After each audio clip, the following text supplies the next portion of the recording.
अस्सलाम वालेकुम my YouTube family members, कैसे हैं आप सब लोग। उम्मीद है कि बिल्कुल ठीक ठाक होंगे। और आज मैंने सहरी से स्टार्टअप लिया था, लेकिन मैंने सहरी कर ली थी क्योंकि एक तो मेरे पास ट्राइपॉड नहीं है और दूसरा करने वाली सिर्फ मैं ही हूँ। तो थोड़ी थोड़ी क्लिप्स रिकॉर्ड की हैं मेरे पूरे दिन की रूटीन में, मैंने क्या किया क्या नहीं किया, और मैंने आज ओरिजिनल साउंड्स के साथ वीडियो लगाई है। और वो साउंड मुझे बहुत ही अच्छे लगते हैं। वैसे मैं नेट पर देखती रहती हूँ, उसमें बहुत अच्छे लगते हैं, लेकिन आज मेरी वीडियो में भी बहुत अच्छे लग रहे थे। और ये सारी जो वीडियोज़ हैं ना, मैं अम्मी के घर पे जाती हूँ ना, तो वहाँ पे जब मैं नेट पे वो सारी वीडियो देखती हूँ मुझे बहुत अच्छा लगता है, क्योंकि मेरे टीवी पे वो चीज़ें यूट्यूब नहीं चलता, तो मैं यहाँ पे देख नहीं पाती। अच्छा जी, सहरी तो हमने कर ली थी, उसके बाद नमाज़ का टाइम हो गया था। आज बच्चे अम्मी के यहाँ थे तो बिल्कुल सन्नाटा था, खामोशी थी। और ये मैं बेड दिखा रही हूँ, उसमें ब्लैक कलर का बेड था, तो उसमें मैंने शीट चढ़ाई थी। बहुत अरसे के बाद मैंने सोचा कि थोड़ी चेंजिंग हो जाए, और नमाज़ का टाइम था तो मैं नमाज़ पढ़ने जा रही थी। तो यहाँ पे जी मैं नमाज़ पढ़ने जा रही हूँ। और रमज़ानुल मुबारक का महीना इतना मतलब सुकून, एक अजीब किस्म का सुकून होता है। और अल्लाह ताला से बहुत शुक्रगुज़ार हूँ कि अल्लाह ताला ने ज़िंदगी अता फ़रमाई, जो रमज़ान मुबारक देखने को मिला। कहते हैं कि ना, अगला रमज़ान पता नहीं कब हो, तो मतलब उसमें हम रहें ना रहें, अक्सर करके यही दुआ रहते हैं कि जब अलविदा रमज़ान होता है ना, तो बहुत याद आती है। तो अब कुरान पाक का टाइम था, तो मेरे हस्बैंड भी कुरान पाक पढ़ रहे थे और मैं भी कुरान पाक लेकर आई थी। असल में क्या है कि दिन के टाइम बच्चे तंग करते हैं, तो मैं कोशिश करती हूँ कि फ़जर को ही कुरान पाक जो है ना पढ़ लूँ। और उसके बाद दिन के सारे दिन के काम कितने होते हैं, और छोटे बच्चे हैं तो तंग भी बहुत करते हैं। थोड़ा बहुत काम भी कर लेती हूँ, जो फ़जर में कोशिश करती हूँ, क्योंकि नींद तो खुल जाती है तो काम वाम भी होता है। अभी ये आप साउंड सुनना, ये मुझे इतना पसंद है। ये हमारे घर का जो क्या कहते हैं बैल्कनी एरिया है, और साउंड जो चिड़ियों का मतलब सुकून दिलाता है। पता चलता है कि हम गांव में कहीं आ गए हैं। और ठंडी सी हवा, मतलब इतना प्यारा मौसम होता है, और दिल कहता है कि कोई साथ में बैठे और यहाँ पे हम बातें भी करें, और इस मतलब के माहौल को एंजॉय भी करें। आप भी सुने।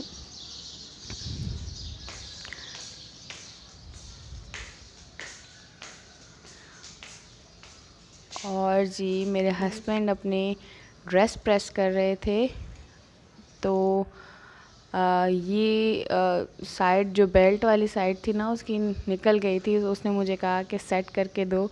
अब इस कलर की जो रील है ना मेरे पास नहीं थी, तो मैंने ना जुगाड़ लगाया।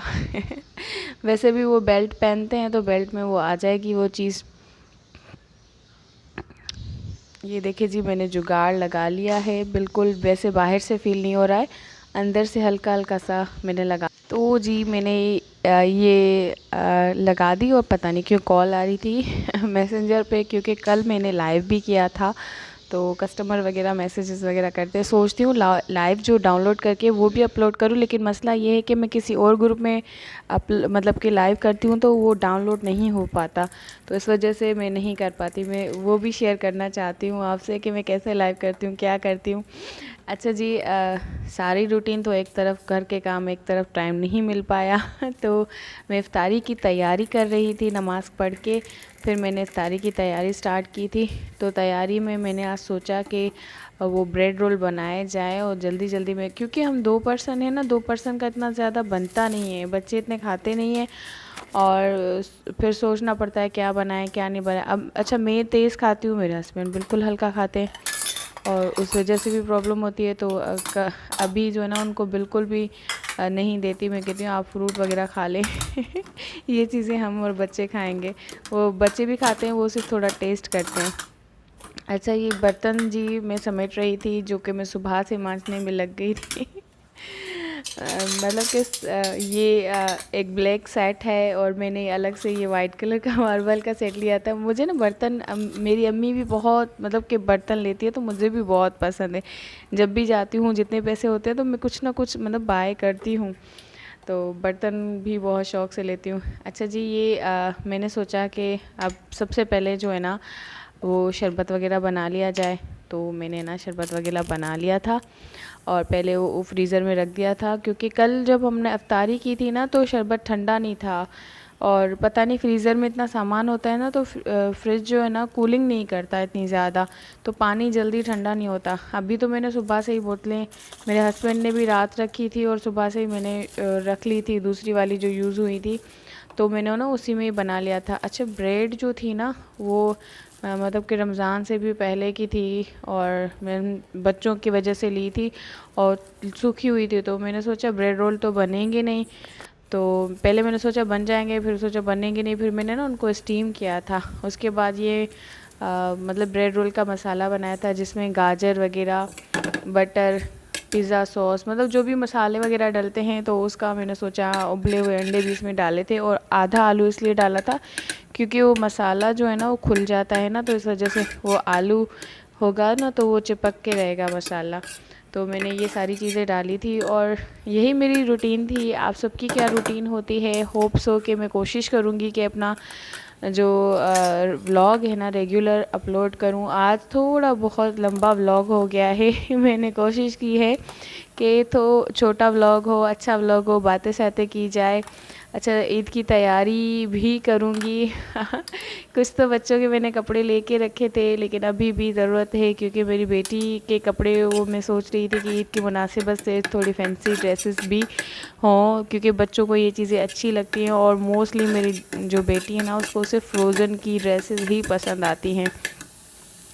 तो जी ये मैंने सारा मसाला वगैरह लगा लिया था, उसमें ब्रेड रोल वगैरह बना लिए थे, नमाज़ वगैरह पढ़ ली थी और बस मतलब इफ्तारी में आधा घंटा होता है।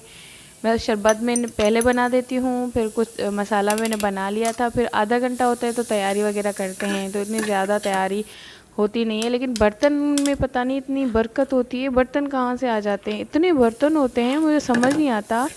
बच्चों को खिलाओ पिलाओ, उसके अलग से वो अलग से बर्तन निकालते हैं, मेरे हस्बैंड अलग से निकालते हैं मैं अलग से निकालती हूँ। एक चीज़ बनाने बैठो तो बर्तनों का जो है ना पहाड़ निकल आता है। तो भाई जी मैंने बस कुछ समोसे बनाए थे और थोड़े बहुत रोल बनाए थे और जो गेस्ट आए थे उनके लिए भी बनाए थे मैंने, तो ताकि जो है ना इफ्तार वो हमारे साथ जो हम कर रहे थे वो भी हमारे साथ ही समझो वो इफ्तार कर ले। तो मतलब कि ये सेकंड सहरी थी और मैंने सिर्फ आज ब्रेड रोल बनाए थे और फ्रूट चाट थी और उसके अलावा समोसे थे। मतलब जितने हम खा पाते हैं इतना ज़्यादा नहीं करते। फिर रात का खाना बना था, खाना भी हल्का फुल्का होता है, या दाल चावल हो गए, या मतलब बच्चों को तो आलू चावल बहुत पसंद है। और आज मैंने बैंगन बनाए थे रात के टाइम पे, और अभी मैं टाइम ले रही थी कि अल्लाह ताला करे टाइम मिल जाए, मेरे वॉइस ओवर कर लूँ, टाइम ही नहीं मिल रहा था। और आप सबसे एक छोटी सी रिक्वेस्ट है, कमेंट ज़रूर किया कीजिए, मुझे अच्छा लगता है कोई मोटिवेशन देता है ना तो दिल करता है कि मतलब कि किया जाए। अभी उस दिन मैं अम्मी के घर पे गई थी ना तो भाई ने बोला था, क्योंकि मेरी को बहुत सारी वीडियोस में जो ना ऐड भी आ रहे हैं, कोई कहता है कि ऐड इसी वजह से आते हैं कि आपकी टाइमिंग पूरी हो गई है, लेकिन आजकल यूट्यूब वाले जो ना 100+ व्यूज़ पे भी ऐड मतलब रख देते हैं किसी की वीडियो में। पहले मेरे वीडियोस में ऐड वगैरह नहीं थे, तो अभी मैंने देखा है कि हर किसी की वीडियो में अगर 100+ व्यूज़ हैं ना तो उसमें ऐड आ रहे हैं यूट्यूब के। तो जब मैंने आवर्स चेक किए तो अभी टाइम है मोनेटाइजेशन में और सब्सक्राइबर की भी नीड है। तो मैं कहूँगी कि प्लीज़ प्लीज़ प्लीज़ प्लीज़ मुझे सब्सक्राइब करें, और मेरी वीडियो अगर आप सब एक पर्सन पूरी देखेंगे ना तो फिर भी मेरी मोनेटाइजेशन पूरी हो जाएगी। और एक बात यह है कि मेरे सब्सक्राइबर अल्हम्दुलिल्लाह हो गए हैं, लेकिन व्यूज़ इतने बिल्कुल भी नहीं है, यानी कि या तो मेरी नोटिफिकेशन नहीं जाती या किसी ने नोटिफिकेशन बेल नहीं दबाया होता, तो ये भी प्रॉब्लम होती है। चले जी, ये इफ्तारी का टाइम हो गया था, मेरा हस्बैंड फ्रूट चाट पे लगे हुए थे और मैं फ्रूट चाट नहीं खाती, मैं फ्रूट भी बहुत ही कम खाती हूँ। तो अल्लाह हाफ़िज़।